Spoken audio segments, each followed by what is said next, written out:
Bonjour, voici une petite vidéo pour vous montrer une démonstration en fait entre une communication Ajax entre un navigateur vers Flask en utilisant jQuery.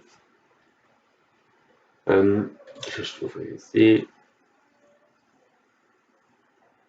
faut garder en tête que nous, dans le fond, le navigateur, on ne veut pas que la page se rafraîchisse, on veut qu'il y ait un appel qui soit fait asynchrone dans la page, que l'utilisateur puisse continuer d'utiliser l'application. Puis au retour, dans le fond, de la requête, on va faire quelque chose dans la page en fonction du type de requête qu'on a fait. La première chose qu'il faut faire, il faut se créer une route pour ça. On va en créer une ici. Route. Ici. Lire information. Je vais créer une route. Moi, dans mon cas ici, je vais mettre, disons, je vais appeler user, utilisateur. Utilisateur.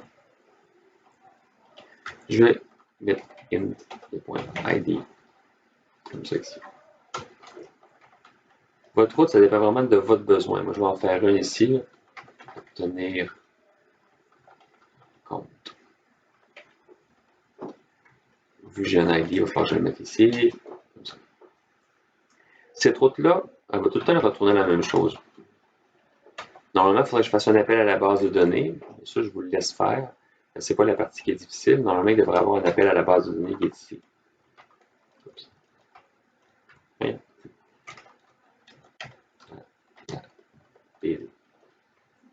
En fonction de l'ID. Moi, ce que je retourne, c'est que je vais retourner un dictionnaire d'éléments. Ici, on va avoir le nom. Et le prénom. Ça dépend de votre contexte. Je vais dire ici après ça, je ne sais pas trop quoi, disons âge.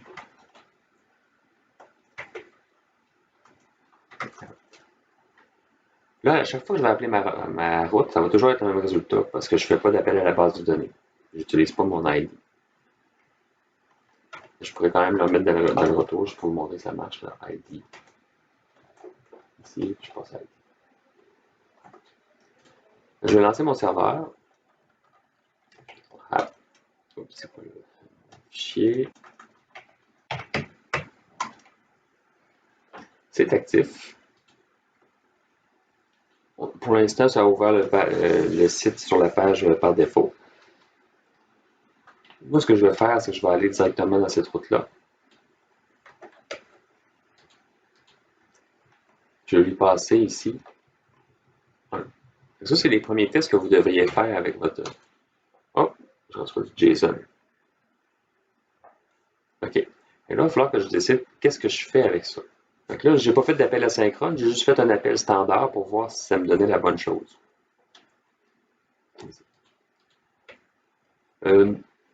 Dans le cas comme ça, c'est un get que je fais, c'est que c'est facile de le faire directement dans l'adresse, dans la barre en haut. Si vous voulez quelque chose pour vous faire des requêtes autres, excusez-moi, c'est pas le bon. On a comme deux. Je prends le bon, c'est le petit bonhomme blanc.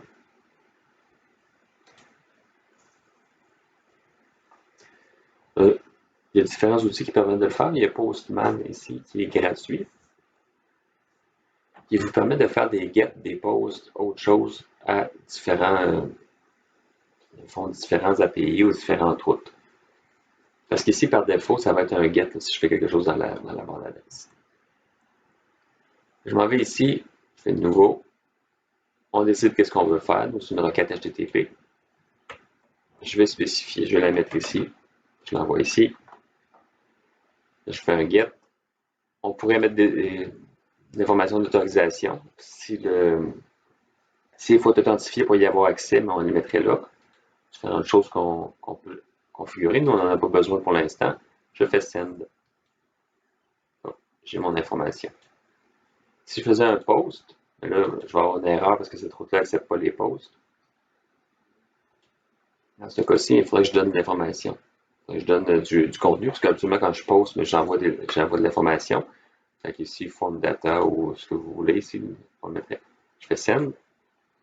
J'ai une erreur, j'ai 405 méthode not allowed parce qu'on accepte seulement le get sur cette route-là. Je n'ai pas spécifié ici. Ceci étant dit, j'ai ma route, elle fonctionne, elle me retourne ce que je veux. Après ça, il me reste en Ajax à l'appeler puis changer l'interface. Je m'en vais ici, je retourne dans ma page d'accueil. Je veux faire l'appel ici, directement. Moi, je me suis créé un fichier qui s'appelait commun. Je vais copier ça ici.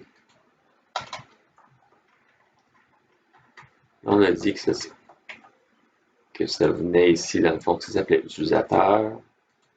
Je prends ça. Comme ça. Là, j'ai pas d'identifiant ici. C'est possible de l'ajouter directement à l'URL. Dans le fond, l'ajouter dynamiquement à l'URL. Par exemple, en faisant ici. Désolé, je venais chercher des petits articles, je ne l'avais pas. Ce que je peux faire, c'est tout mettre ça ici.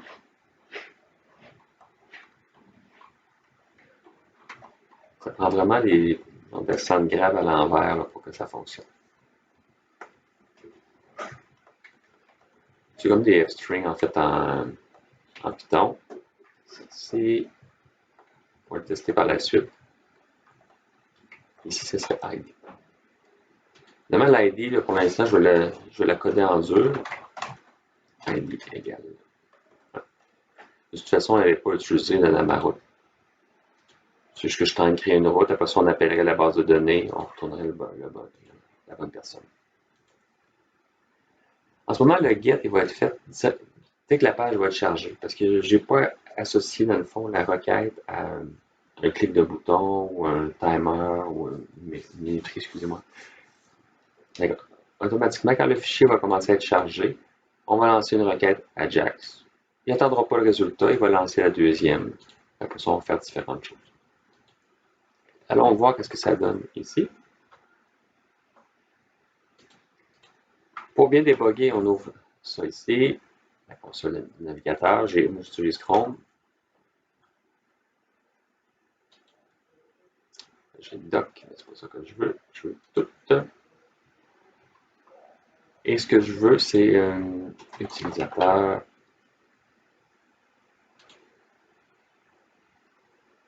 Pourquoi il s'appelle 1?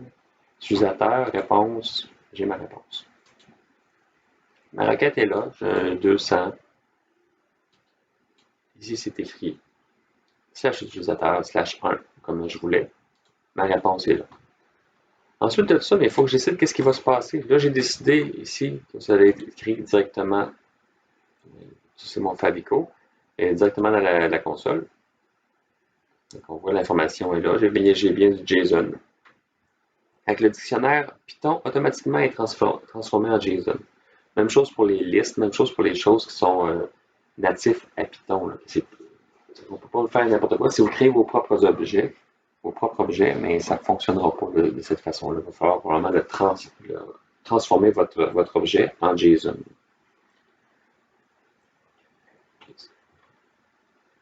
Qu'est-ce qu'il vous reste à faire? C'est décider qu'est-ce que je veux qui se passe ici. Ça, c'est du JavaScript seulement. La requête est faite, j'ai reçu quelque chose qui sont mes données. Ça, c'est un succès. Ici, je vais faire erreur pour dire function. Qu'est-ce qui se passe s'il y a une erreur? Oups. C'est le code d'erreur ici.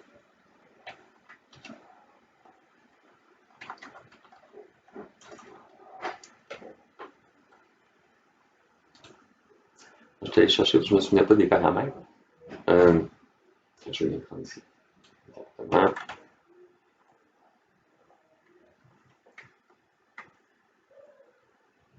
Comme ça, ici.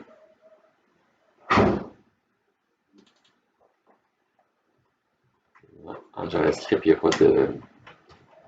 pas de type.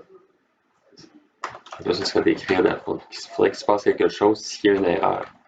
Les erreurs, ça ne veut pas dire, par exemple, quand vous allez soumettre votre formulaire de création de Pokémon. Si il n'est pas valide, c'est pas une erreur HTTP, il faut pas, ça se lancera pas, ça se lancera pas ici. C'est quand même un succès. Vous avez validé le formulaire, il n'est pas conforme, on revient, puis on affiche dans le fond à l'utilisateur certains messages. C'est vraiment toujours de quelles données que je renvoie. Pour que ça passe dans erreur, il faut que j'aille un 404, un 401. Par exemple, ici, je veux faire un post à la place.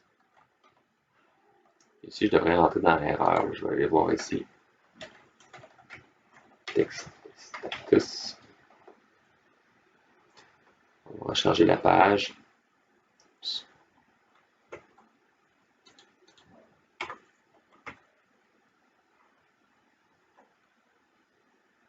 Donc, c'est marqué error. C'est pas très utile. Je pense que c'est plus ça que ça me prendrait ici.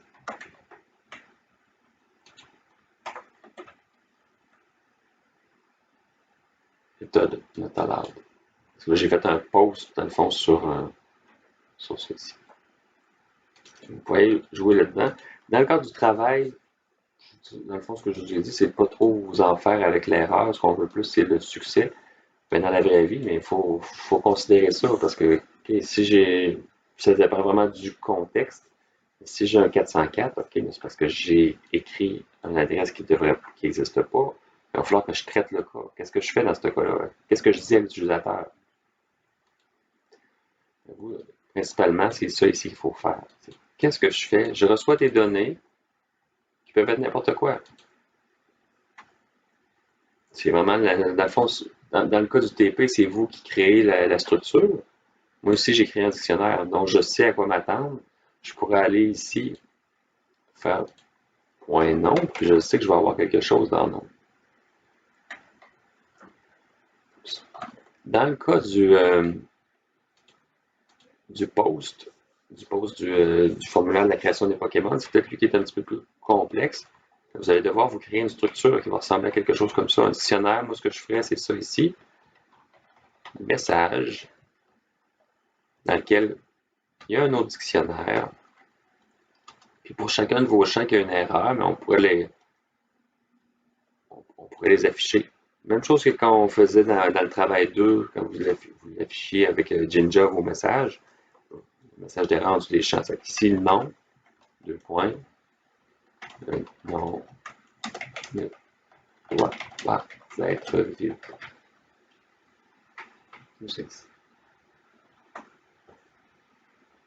Pour l'instant, ça ne fait pas grand-chose, mais je vais le faire. C'est vous qui contrôlez qu'est-ce qui se passe, qu'est-ce qui est retourné. Vous avez ce pouvoir-là.